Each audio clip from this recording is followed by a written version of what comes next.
Prendre de la hauteur, de la vitesse et de l'ampleur, échapper aux problèmes du quartier en dominant la ville. Fouad, 22 ans, et ses copains de Tanger ont retrouvé les toits. La pandémie Covid-19 les a privés de cet espace essentiel. Comme asphyxiés, la rue et ses toits, c'était leur échappatoire. J'ai évité tellement de problèmes grâce au parcours. Je me suis créé un cocon, un monde à moi. Ces jeunes Marocains sont des traceurs.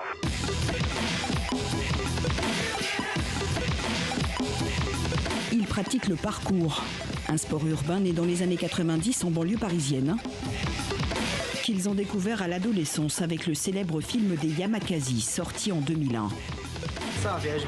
J'ai dit, c'est bon, je veux faire ça. On n'y connaissait rien. On a mis des gants pour essayer. On est sorti. Cette bulle regroupe depuis 2 ans un collectif d'une quarantaine de copains, traceurs, graffeurs, mais aussi danseurs. Le 18 mars 2020, Mehdi, 22 ans, obtient son visa pour rejoindre une troupe en France. Tandis que Fouad, sacré meilleur traceur du Maroc, avait gagné son billet pour un championnat du monde en Asie. Quand tout s'arrête. Confinement. 13 semaines d'enfermement à Tanger.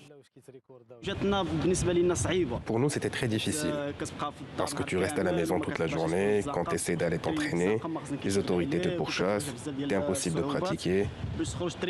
Alors j'ai décidé de m'entraîner à la maison. Même si je faisais du bruit, que mes parents me criaient dessus, j'ai attendu. De toute façon, il fallait être patient. Ils ont tous patienté jusqu'en juillet. Les premières retrouvailles du collectif sont difficiles. Mais la crise Covid a provoqué un déclic.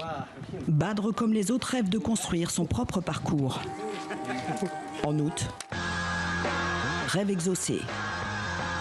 Ils ouvrent leur propre académie sur ce terrain d'une ferme associative. Palettes, bois de récupération, un peu de peinture fraîche. Ils ont tout fabriqué et reçoivent gratuitement des dizaines de jeunes. Pour le graphe et la danse, ils se retrouvent depuis janvier dans un ancien garage de Tanger. Le nombre de cas Covid a fortement diminué et les gestes barrières sont parfois oubliés. Ouais, bien sûr que c'est une fierté. Tout ça, c'était un rêve pour nous avant. Au moment de confinement, il y avait vraiment l'envie de faire quelque chose avec tout ce temps vide. Si tu veux danser, tu peux danser. Maintenant, il n'y a pas d'excuses. Ils ont construit leur propre espace d'expression. Un petit miracle, alors que tous les théâtres et les salles de spectacle restent fermés au Maroc.